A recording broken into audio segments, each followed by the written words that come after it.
ये जो नवा मंत्र है ऐं ह्रीं क्लीं चामुंडाय विच्चै, बहुत शक्तिशाली मंत्र है। कायदे से इसको ऐसे भी बोलने की वो नहीं है, ये इतना सिद्ध है। लेकिन आपको बताऊं कि पूरे मंत्र को न बोले, जिसने ऐं बोला है ऐं, उस तक पे भगवती ने कृपा कर दी है। उस तक में भगवती ने उस तक पे कृपा की है।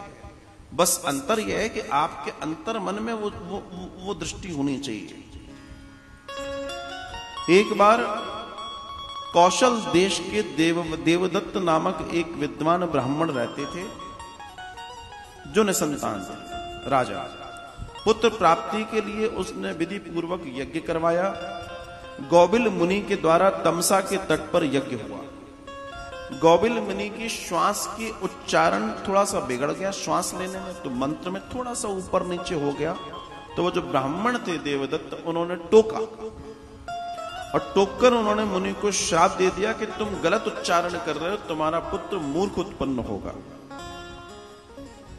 अब ब्राह्मण ने बोल दिया, मतलब वेद ने बोल दिया, बात तो सत्य हो गई अपनी जगह।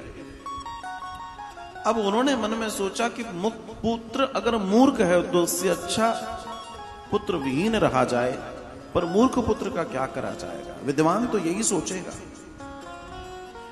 मूर्ख पुत्र, वो भी ब्राह्मण के यहां, ये तो और निंदनीय है। शिक्षक के घर ऐसा संतान हो जो अंगूठा टेक हो, सोचो आप, विचार करो आप। लेकिन बाद में गोविल जी के आगे विद्वान होना, फिर उन्होंने जब कहा कि साहब मैं कृपा मांगता हूं, आपने श्राप तो दे दिया, मैं क्या करूं, लेकिन मेरी गलती नहीं है, मेरी जवान से ऐसा हुआ है, मैंने जानबूझकर नहीं किया। तो ब्राह्मण देवता ने कहा अब देखो श्राप तो मैंने दे दिया है, लेकिन ये इतना कहता हूं कि आगे जाके तुम्हारा पुत्र ठीक हो जाएगा। समय बीता, बालक हुआ, मगर बालक की मूर्खता इतनी ज्यादा थी कि एक दिन वो अपनी ही मूर्खता से दुखी हो गया और वन में चला गया। पिता से उसने बहुत कुछ सीखा था, लेकिन वो उसको अप्लाई नहीं कर पाता था, उसमें उतनी बुद्धि नहीं थी। समझता सब था, लेकिन बोल नहीं पाता था, कर नहीं पाता था, एक्टिंग नहीं थी। तो बस यही एक दर्द है जिसको जीवन में समझना चाहिए। दुखी होकर वन में गंगा किनारे चला गया और जीवन जीने लगा। ध्यान रखना, कुछ चीजें इतनी बारीक हैं जिनको समझना बहुत आवश्यक है।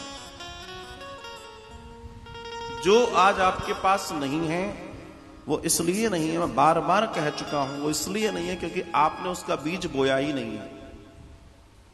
जो लोग विद्याहीन हैं, जिनके पास विद्या नहीं है, इसका मतलब जो लोग बुद्धिहीन हैं, जिनके पास बुद्धि नहीं है, इसका मतलब उन्होंने पीछे पास्ट में विद्या का दान नहीं दिया है। वेद कहता है जिन लोगों के पास लक्ष्मी नहीं है, उन्होंने पूर्व में धन का दान नहीं दिया है, उन्होंने दान धर्म नहीं किया, इसलिए आज उनके पास धर्म नहीं है। और वेरी वेरी क्लियर, क्रिया की प्रतिक्रिया है, जो बोगे वही तो काटोगे। जिन लोगों के पास सुंदरता नहीं है, कोई कहता है ना हम सुंदर नहीं है, तो उनको बता दूं, लिखा है कि उन्होंने दीपदान नहीं किया। मतलब कहने का जिसके पास जो नहीं है इसलिए नहीं है क्योंकि उसने वो नहीं किया, उसने उसकी खेती ही नहीं की है, तो काटेगा क्या। और जीवन में जिसने इस चीज को समझ लिया, उसके जीवन में आनंद और वैभव ऐसा भरा पड़ा है कि क्या कहा जाए, इतना भरा पड़ा है। लेकिन करने से होगा।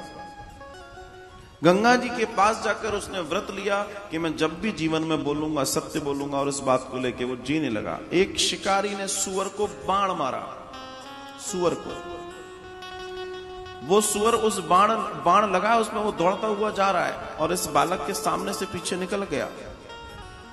शिकारी दौड़ा दौड़ा आया, जब दौड़ा दौड़ा आया तो उसने सुअर को बाण मारा, इसके आगे से भागा, और जब ये आगे से भागा तो इसके मन में ग्लानि हुई, बताओ इसको बाण पड़ गया, अब मैं क्या करूं।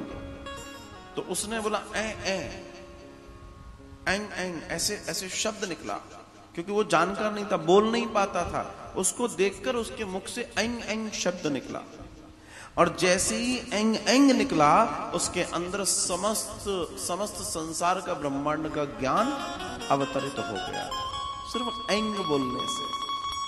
अभी तो मैं हिंगरिंग ह्रीम क्लीम तक की यात्रा नहीं कर रहा। शक्ति की शक्ति देखिए आप, शक्ति की शक्ति देखिए आप, कितनी महान है। बड़े बड़े साइंटिस्ट, बड़े बड़े वैज्ञानिक रोज मंत्र साधना करते हैं अपनी शक्ति को बढ़ाए रखने के लिए। शिकारी आया, तब ये बोलने लगे। शिकारी पीछा करते आया। शिकारी ने पूछा कि तुमने मेरे शिकार को देखा? अब ये झूठ तो बोल नहीं सकता था, क्योंकि इसने सत्य बोलने की मां गंगा के सामने प्रतिज्ञा ली थी। इसने बड़ी सुंदर बात कही। इसने कहा, जिसने देखा वो बोल नहीं सकता, और जो बोल सकता है उसने देखा नहीं। मतलब जिसने देखा वो बताएगा क्या? उसको क्या मालूम? आंख बोल सकती है क्या? नहीं। और जो बोल सकता है उसने देखा ही नहीं है। उसने झूठ भी नहीं बोला, उसकी जान भी बचाई और अपने कर्तव्य को भी निभाया। किसकी कृपा से आज ये इसके पास बुद्धि आ पाई? मां की कृपा से।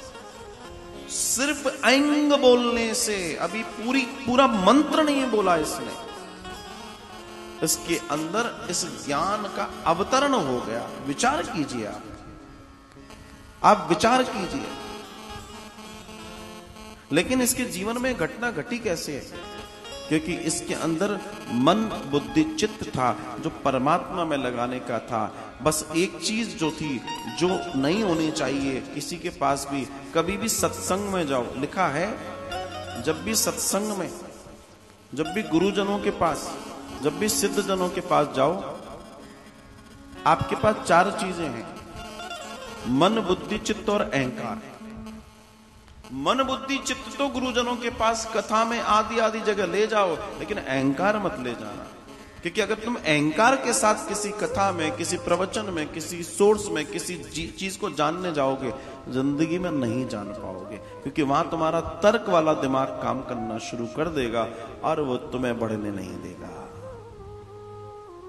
न्यूट्रल होकर बैठने वाले व्यक्ति ज्यादा जान पाते हैं, ज्यादा समझ पाते हैं, ज्यादा जीवन को जी पाते हैं। जो न्यूट्रल हो जाते हैं, जो कहते हैं नहीं मैं नहीं जानता, मैं तो जानने बैठा। इस दर्शन को जानना जीवन में बहुत आवश्यक है, और यही जीवन का वो दर्शन है जिसे जानकर अपने जीवन में हम महान हो सकते हैं, महान हो सकते हैं।